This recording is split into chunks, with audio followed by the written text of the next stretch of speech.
Hello and welcome to the Black Enterprise Entrepreneur Summit. And our session is Business Leadership in the New Norm. I don't have to tell you about how much has changed over the past 18 months and counting. And it obviously has impacted all of us as entrepreneurs and business leaders in terms of how we are doing business right now. So with this session, we'll really talk about some of the major trends that we have to focus on, things that some are being imposed on us because of the constant changes of the pandemic, and some things that we are trying to adapt to as we try to adjust to a new norm of focusing on diversity, equity, and inclusion, and obviously what that means for Black entrepreneurs. Here to address this conversation is really a five-star panel of experts. We have Dee Marshall, CEO of Diverse and Engaged LLC. We have Dr. Kenneth L. Harris, CEO of the National Business League, and we have Jason Campbell, Director, Strategy, Planning, and Analysis for FedEx Services. Welcome everyone to this discussion. Thanks for having us. My pleasure to be here. Awesome. So listen, guys, we know things are changing as we speak. And I'm going to talk about a couple of themes to this idea of we want to be able to talk about the impact of the murder of George Floyd in terms of how business is being done, both in corporate America and small business, and particularly how those two entities relate to one another through supplier diversity. We want to talk about what successful business leadership strategies mean today when you talk about the issues affecting the workforce, affecting the economy, and hopefully we'll be able to share some resources and tools to help these entrepreneurs who are in attendance today to adjust to this new norm and prosper and excel. I'd like to start out talking about the challenge that we're still working through in business, whether you're with a large corporation or a smaller company, of working from home versus the return to the office, the safe return to the office, hopefully, or in the hybrid in between. We're seeing tension with some aspects of business ownership that's really trying to get their employees back to work. We have other tensions from the other side, from employees saying that I'm just as productive working from home out of other challenges and needs. Talk to me, and I want to start with you, Dr. Harris, around what does this mean for an entrepreneur who may have staff, that may have some needs that are in the office, may be paying for office space and has a lease they necessarily can't get out of. But at the same time, there is some evidence that we've learned over the past year and a half that workers can be productive working from home, depending on what kind of work they're doing. Well, Alfred, that's an excellent question and perfect for today's timing. As the president and CEO of the National Business League, which is the first and oldest trade association for Black businesses in the country, founded in 1900 by the iconic Booker T. Washington, his message is more relevant today than it was 120 years ago. And what I mean by that, if he would have had the internet, just imagine what he could have did 120 years ago with the opportunity to pivot towards virtual and online technology. And that's what's happening today. It's a huge transition, not just happening locally, regionally, and nationally, but globally. The world is now interconnected through this technology experience that has kind of been sped up by the pandemic. And so one is absolutely critical. Out of the 2.6 million Black businesses across the country, most of them are between 1 and 3 employees. This is an excellent opportunity for them to expand, to grow, to not be isolated. It's an opportunity for more flexibility. And it's more importantly, where we saw the pandemic hit Black businesses extremely hard.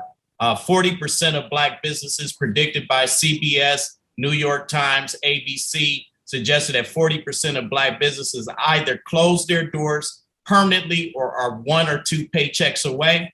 This was a way for them to pivot, to start to expand and grow and scale. And so I look at this great pivot into the virtual economy as an essential.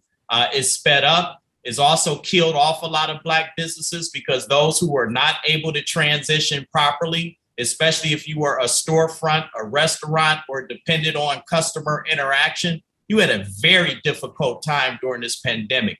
And so now we are faced with the truth. And the truth of the matter is technology is here. We either have to embrace it, go both feet in, or most importantly, transition very effectively, either through a hybrid system or an opportunity to bring technology into your entire network. Well, listen, Dr. Harris, a significant proportion of the American workforce would not argue with you. There's that side that says, I was forced to work from home by circumstances none of us could control. I was just as productive, maybe even more productive. Why am I now being pressed to come back into a physical office? And Dee, you work a lot with both the workers in companies as well as entrepreneurs themselves. Talk about that tension between, yes, we were productive and we're not going to go back to the way it used to be, but there's still an ongoing push in different industries to get workers to come back to a workplace, whether that's an office, whether that's, there's some places like restaurants where you got to physically be there to do the work. But there are a lot of other companies that entrepreneurs run that it's debatable whether you need to have people physically in the office. What are you seeing in terms of that? And what does that mean for entrepreneurs who are trying to successfully lead in this environment? Yeah, I think when we look at the companies who are really requiring their employees to come back, I think we're seeing a lot of traditional companies and industries. But when you look at some of the high growth companies, when you look at tech, tech is probably one of the industries, and they were the first to say you never have to come back. I mean, some of the majors, whether it be from a Twitter to, I think even Google is having those conversations that I think are public right now. So I think that's one part of it. And then I also think there is an element of that, of who's in control and who it benefits to be outside of the home. So I feel like there's some of that happening with majority, I'll say like for Fortune 500 corporations in particular. So who does it benefit to physically be in a space? I think that's really driving it, right? In a lot of industries, white majority, right? And for a number of reasons, whether, there's a real business reason, I don't know whether this is about real estate. I mean, there's a lot of speculation, so I don't want to go, we don't have enough time to go down that path, but it is an issue. It is an issue right now and a concern for people of color, and it is an issue and a concern for women. Why? Because dealing with things like microaggressions, right? And microaggressive behavior. Microaggressions, for folks who don't know, is really a fancy word or an SAT word for racism. And so having to now go back, let's let that digest, because I see people processing right now. But now, having to go back as a person of color, as a Black person in particular, for the very first time since the diversity tipping point, which is the period beginning May 29th, 2020, when corporate America said that Black lives do matter, right? And when we were amid a global reckoning of racism, this is the very first time that Black people will have to go back into a space that was not kind even prior to. So I know we only have a limited amount of time, but those are some initial thoughts about what's happening now with return to work, who it really benefits, where there is an issue right now. I think also with people of color, women in particular, or women in general and people of color in particular, there's other things like stress from, safety concerns are a big issue, stress from things like,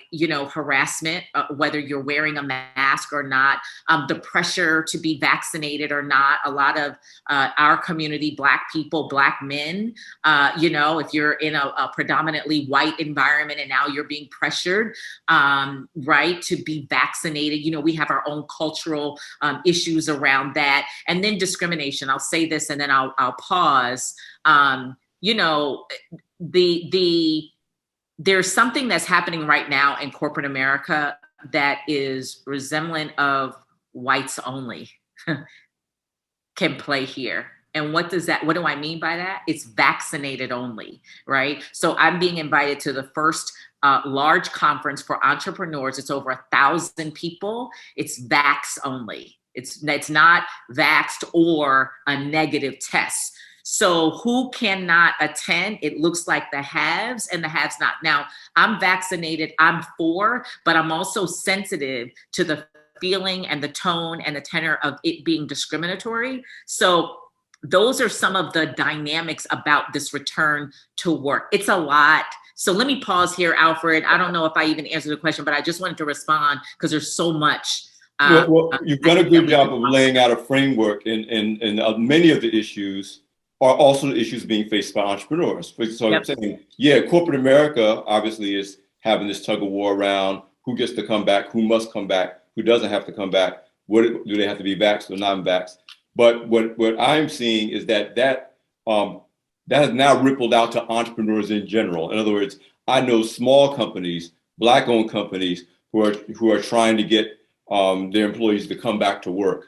And maybe they don't have to deal with the microaggressions if it's a predominantly Black company, but they are dealing with, I have a staff of 15 people, or I have a staff of 40 people, and 20% of them say, I don't want to take the vaccine and I don't want to come back to work.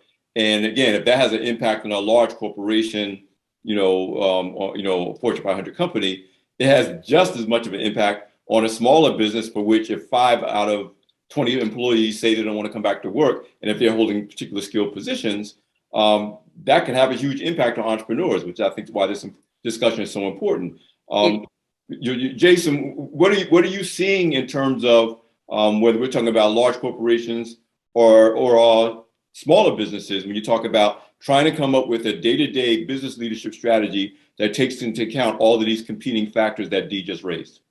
Yeah, Dee hit on a lot there, and I'll try to unpack it and talk about it from, she at the end, she was going toward a corporate angle. And so at FedEx, we pride ourselves on people first. And so, when the pandemic initially hit, it was, of course, a shift and uncharted waters for all of us.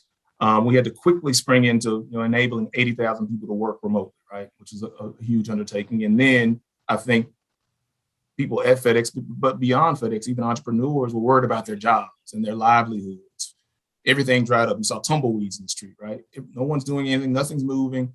And then, the e-commerce boom comes. And then for a transportation company, that's a good thing. We're all working remotely. We saw productivity increase, which is a good thing. And you spoke to that.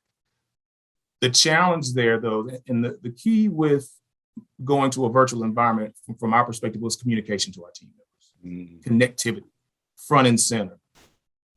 You can saturate your employees sometimes with too much communication, but this was one of those times where you have to run that risk of oversaturating them with communication to ensure that they feel comfortable and understand that their jobs aren't at risk, and to continue to work effectively individually, but also collectively across the organization. When things started to get better, we saw productivity saying high, but we saw people, when we did time studies and surveys, people were working, just crazy hours. There are no lines of demarcation in this virtual. People will stay online till 7, 8 o'clock. And so we've gotten to a place where work-life balance got out of whack. And that's what he was just hitting on with that pandemic stress. People I don't have to drive to the office. I don't have to unplug at any points. I stay plugged in and I kind of lose track of things. And so we had to start then encouraging our employees to say, hey, work-life balance is important. Taking a break and taking vacation is important. We encourage you to do these things. You see companies like Nike last week gave their entire corporate staff a week off, like unplug, get away from the office. And FedEx has been very good about that. We were leading up to a return to office after Labor Day, but with the Delta variant, that's not. And we were going to a hybrid model, 2 to 3 days. I don't think we'll ever go back to 5 days in the office again. But it's not the right thing for our employees. They don't feel comfortable coming back and being around people, even with a mask. And to Dee's point about vaccination, we encouraged it. We've sent communications out. The company has about encouragement, but it's not a requirement because you have to be sensitive. And I'm vaccinated like you, Dee. I think it's important to be vaccinated, but everybody doesn't feel comfortable for lots of good reasons when you think about our history. So we haven't required it, but so we're still in the virtual model. We're still working through it. The key now for us is, again, managing, and we're heading to our peak. Our peak is, leading up to the holidays. You understand the transportation market and how important that is to getting things from a B2B standpoint and a B2C standpoint where it needs to be.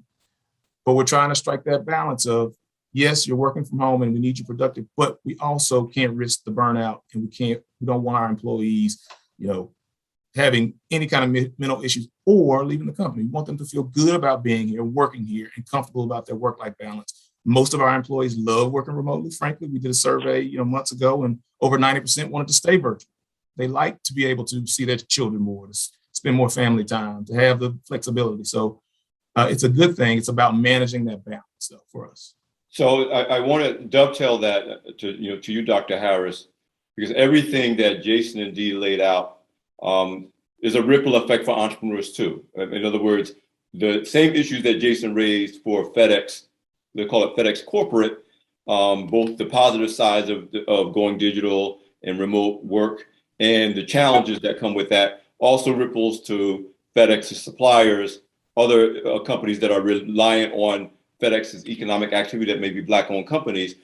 Everybody and entrepreneurs of every size are confronting these issues.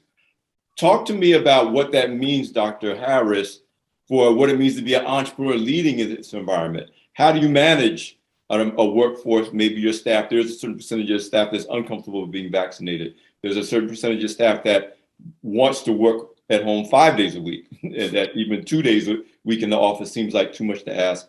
And I want to throw into that mix of everything, we're all competing for talent. And I'm speaking of a particular entrepreneur, Black-owned company local in New Jersey, that lost 3 of her best people because they were recruited away by a company that said, listen, you can work at home 5 days a week. We don't care. We're fine. That'll work for us. And this particular entrepreneur couldn't make that concession. And so we're also talking about the competition for skilled talent in a marketplace with that kind of skilled talent is rare. So talk to me, Dr. Harris, about what that means as an entrepreneur who has to lead in this environment, keep a business going, continue to grow, but also has to have some kind of stability with your workforce. No question about it, Alfred. It's real in these streets. And when you think about talent placement and acquisition, that's always been a major concern, not just for corporate America, obviously in terms of Black equity and inclusion, but also for entrepreneurs. When you think about the very small percentage through industries and sectors who have the ability to hire, those companies are always scrambling for the best and brightest talent. The great thing about it is this is a huge opportunity for us to find real solutions for economic problems. And so where we may not have had collaborative activities in the past, we may not have reached out to organizations that have a real pipeline of talent. You see a much more aggressive pursuit today to not only collaborate, to build relationships and partnerships and strategic alliances, but now you see the more coming together to address this particular concern. I can tell you, there's a much more aggressive pursuit towards historically Black colleges and universities. There's a much more aggressive pursuit towards Black organizations like the National Bar Association, the National Black MBAs, the National Medical Society, et cetera. So when you start looking at the potential for us to focus where talent is and to build that pipeline and be very intentional in our design, there's more than enough talent out here, because I can tell you a lot of college students, a lot of folks who are finishing with their graduate degrees, a lot of folks who are out in the workforce right now with a few years of experience are looking for new careers, new opportunities. And this is a huge opportunity for entrepreneurs. And so from the corporate perspective, the same remains. For my organization, I challenge Fortune 500 companies to meet the threshold of filling in the Black talent gap, where we take a look at their board of directors. We look at their executive leadership positions where they have authority and power to hire and fire. And most importantly, the supply chain. The supply chain is going to be the fastest way towards rehabilitation and economic growth for Black businesses. So this is a huge opportunity where we need to see real equity. We look 50 years plus later past the passage of civil rights, and we still find Black suppliers and Black businesses at the bottom of the economic scale. And so we have to change these dynamics. It comes one in terms of talent placement and acquisition, but also equity and inclusion. Talk to me about what that means for Black entrepreneurs who are competing for business, talent, contracts in this environment. And I want to throw in this other thing, this tug of war between, on the one hand, productivity at all costs. And productivity was a matter of life or death during the pandemic when we had the economic fallout. But as Jason has already hinted, we also have found out, or finding out now, that some of that productivity has come at a cost. And so the other issue is that now productivity at all costs is giving way to, I need work-life balance, I need quality of life, I'm taking my vacation, I want to be there for my kids. So I want to kind of get an idea, what does this mean if I'm a business owner in this environment? On the one hand, I want to be as productive as possible, I want to get as much business done as possible. On the other hand, there is a new ethos, if you will, for leading in this environment, for leading employees, for relating to your clients, that has to acknowledge some of the points that Dee made about the need for work-life balance and quality of life issues. How has that changed for the entrepreneur who's leading in this environment? And I want to start with Dee, Dee, I want to start with you in particular, because we know that that women have been more impacted negatively during the pandemic, whether you're talking about as workers or as entrepreneurs. But at the same time, Black women are still the fastest growing group of entrepreneurs. And so when we talk about work-life balance, in these conflicting issues, the need for childcare, the need for family time, the whole point of trying to get your kid educated in this environment. Talk to me about what that means for entrepreneurs who are trying to lead in this environment. Yeah, I think this thing about work-life balance and the conversation is, I don't know that that's a business, I'm going to say, thing. That's an issue of leadership. That's an issue of you being the kind of leader who understands that your most valuable investment is your human resources, and the fact that we are all competing for talent right now. And so this is really a gap and an issue of the leader, of the individual, the CEO, whether you are a CEO of a small business or whether it is that you are a CEO or a business leader of a Fortune 500. And knowing that now work-life balance is not a nice to have, it's a need to have, because we're talking about a different demographic. When you look at Gen Y, they're playing a whole nother game. And so they're not really here for the rigid rules and process and structure. 9 to 5 is broken. It's over. Game is over, because the Gen Y is playing a different game. And because they are the largest demographic in the US. In fact, so much so we no longer need to identify them, because when we identify them, we are saying that they are an out group, but they are not. There are 73 million millennials, Gen Y, in the US. They have just surpassed boomers. So they are the largest demographic and the most diverse. They are also the largest demographic in the workforce. They are 37% of the talent pool. So this idea about work life is, first, it's an issue of the leader and not really the business, right? Understanding that how you're going to get not necessarily more done, but how you're going to stay relevant, how it is that you're going to realize another line item of revenue, which is innovation and creativity revenue. It's going to come from the population of people who require balance. They require to work in a different way. I'll never forget going to, one of our tech clients, going into the reception, and the guy who's picking us up, he was the head of HR, he was wearing shorts. And then in the lobby, they were playing Biggie, okay? They were playing Biggie in the lobby of high growth, fastest growing tech. And so that work-life balance, I hope it makes sense that it applies to all of us, small business owners, as well as large, and that it is a need to have, it's essential for talent, for also even consumers, just understanding. And I'll say this, the last piece of this, there's an opportunity for us. I think Dr. Harris mentioned this. For entrepreneurs, for small business owners, there has never been a greater opportunity for us to win. This is a setup in a lot of ways. I know a lot of us have struggled and challenged, but I also believe that those whose doors have closed at 40% or 41%, I believe that they are going to be able to solve new problems, right? And they are going to be able to bounce back. But my point is, even for me, I mean, my analyst sits in India, right? my analyst sits in India. For the very first time, I've been able to add to my team and not be sort of locked in this block and this rigid, rules of what my team needs to look like, and then geographically where my team needs to be located.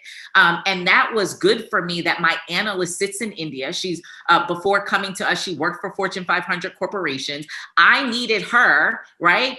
Because our Fortune 10 client is global and the workforce is in Asia and Europe, the largest workforce. So I needed her. So what am I saying? I'm saying for small business owners, for entrepreneurs, this is a great opportunity for us to add talent to the team that we may not have otherwise had. So I see it as being an opportunity, but definitely some folks are going to get lost and some folks are going to be left behind if they are not realizing this issue around work life is beyond the business. It's a CEO issue, a leader issue, and it is not a nice to have, but a need to have, or you're going to lose out on talent and consumers. Yeah, I think you made Alfred, a really important point, and I'm sorry, I'm going to let you jump in. I heard two words: leadership and innovation. And Jason, I think you would agree.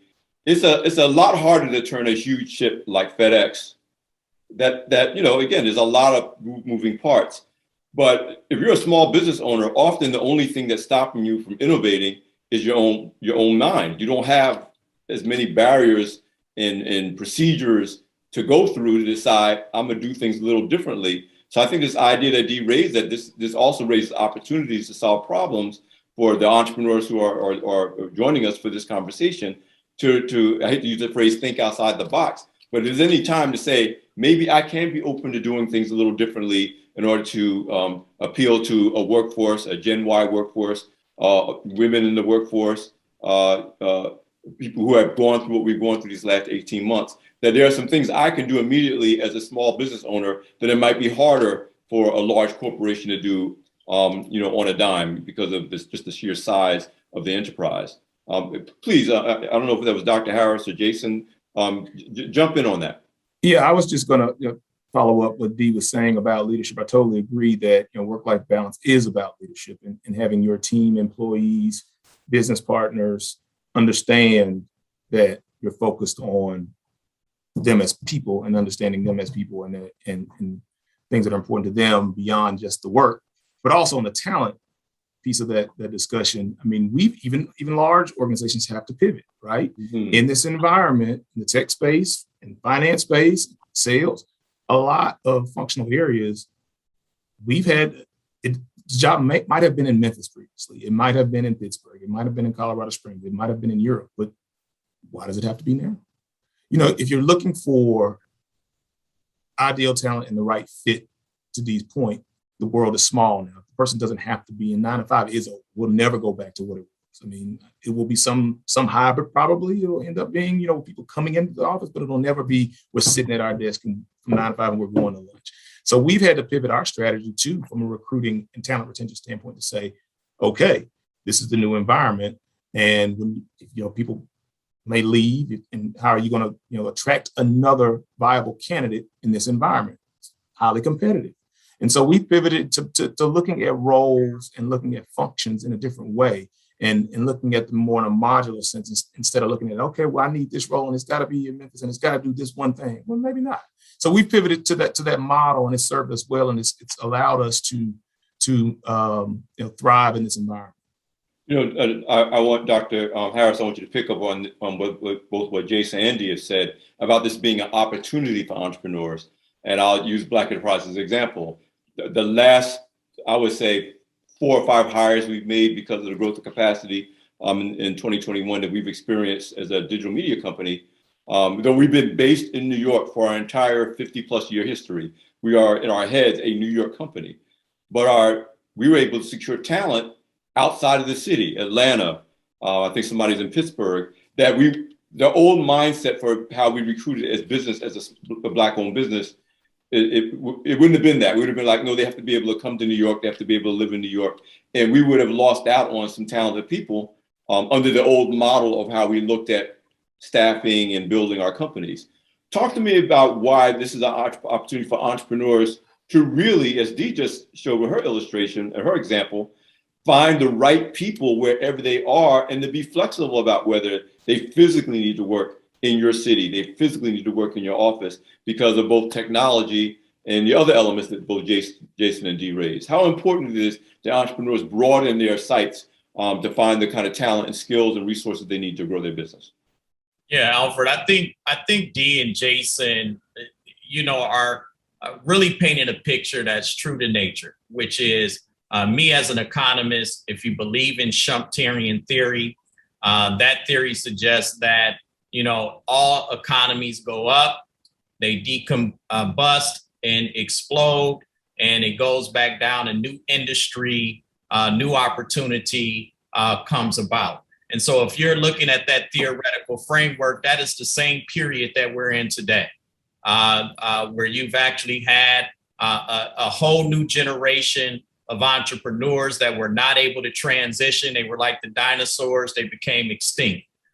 In this scenario, those who were able to pivot, they probably saw more building of capacity, scope, and scale. They saw more recruitment of talent. They saw a more level playing field and open landscape to recruit talent, not just locally, nationally, or internationally. And so it also becomes from a business perspective, what's the cost benefit analysis?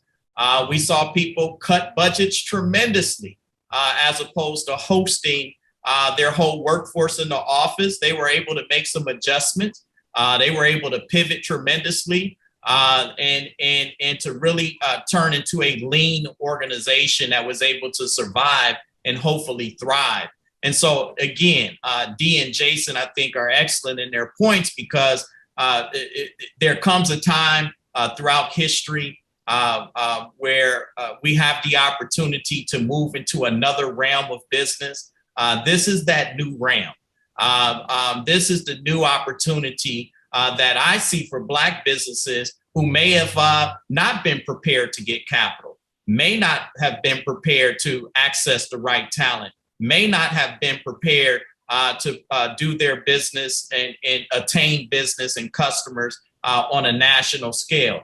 This is a huge opportunity to move into that footprint.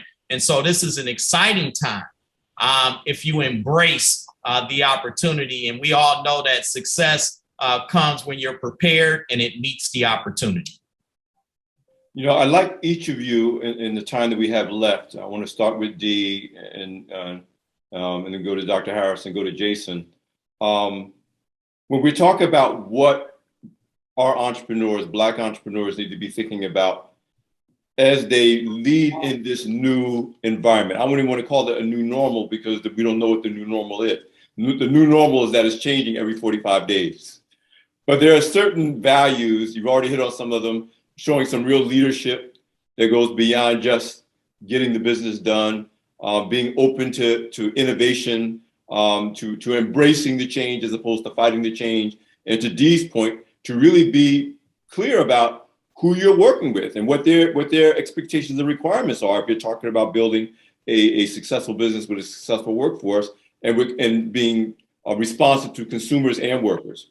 If we talk about leadership, we talk about innovation, we talk about being openness to new ideas. What are the main aspects of business leadership today, briefly, from each one of you that these entrepreneurs need to walk away with as they think about how they run their companies and how they build out their business plans going into through the rest of 2021 and into 2022 and beyond? Dee, if you could start, and then we can go to Jason and Dr. Harris.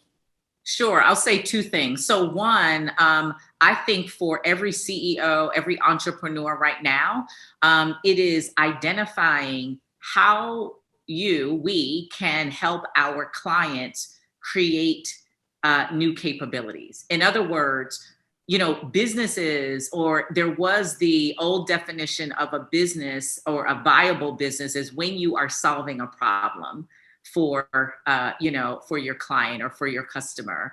But really great entrepreneurs, great business owners, businesses that are sustainable are no longer solving problems. They're no longer having focus groups to ask the consumer or the customer, what do you think?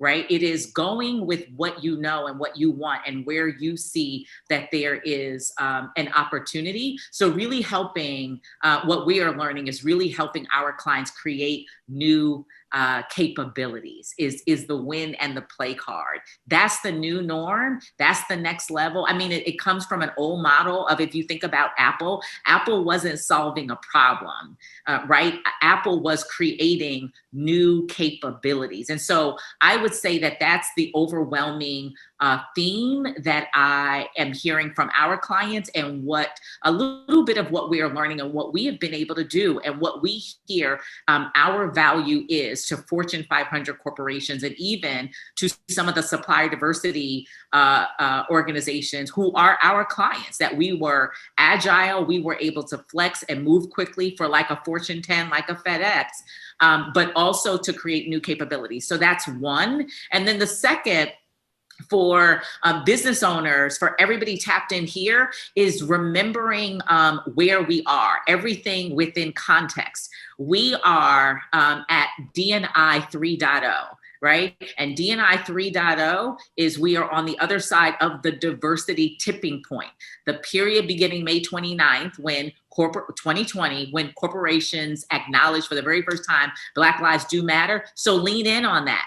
Remind the corporation and help them to honor their commitments to systemic racism, barriers, and all of the issues and all of the things that they said in 2020 that they wanted to do. Just lean into that and remember the context, the timing, where we are, so that the solution, the conversation, the deal, even the deal, whatever the number looks like in the deals right now, whatever the numbers were in 2019 for the contract, or 2020, that deal is off the table, because we now know that racism exists, and racism does exist and live in business. And so for us, and I'll just say even for women, knowing that we're paid 62 cents on the dollar if you're a white woman, but if you're a Black woman, it's 52. If you are a Latina, it's 43. And so leaning into the disparity and negotiating the deal, the contract, the opportunity to level up and to right size us as people of color in general, but Black people in particular. So those are the two things that I would share. Jason, what would you leave our entrepreneurs with in terms of how they need to operate in this environment? I would just say quickly, I mean, the opportunities are boundless for them today. I mean, they have direct access, and Mr. Harris hit on this with the access to capital more so than we have historically. There are also fewer barriers to entry when you think about any market today. I mean, you can create a solution and deused, the Apple and the iPhone. Well, if you think about a Radio Shack ad in 2010, you had a phone, you had a GPS, you had a Garmin, you had a camera on a Radio Shack ad. Well, that's in one place now, right? Think about Uber. Uber didn't create anything. They took different capabilities and stitched it together to give you a service, right? And that's the level of creativity. And by the way, you can get it to market pretty quickly. You can get an app developer, or you can get a coder from anywhere in the world to help you develop a solution or an app. And you can get it to market immediately. That's something I could not have done as a young person, as a 20-year-old. I had no ability to do that. So I would say, the opportunities are endless and boundless. And I think if entrepreneurs and young people specifically think about it from that perspective, and then you think about the marketing piece too, you can market you can market your stuff anywhere today. Social media gives you a portal into everything. So as long as the entrepreneurs understand that and approach opportunities as solutions for the marketplace that can provide access or a capability that people don't even know they need, then I think that's the right mindset for being a successful entrepreneur. Dr. Harris, what do you see as the key takeaways that entrepreneurs need to operate in if they're going to lead in this new normal as business leaders? Let me continue the momentum and synergy of Dee and Jason in the fact that this is the solution revolution. There's so much opportunity in solving problems today. We're in a knowledge-based economy. And so it used to be he who holds the gold rules back in the day. Now it's about he who holds the data and the content rules. And so if you got data and content, you can create your whole new environment and world for your business. And so as we transition, as we pivot into this new industrialist technology revolution that is providing solutions and content and data, this is a huge opportunity for not only Black entrepreneurs, but for corporations looking to include and give equity to these wonderful, talented companies that are going to come out of this new revolution.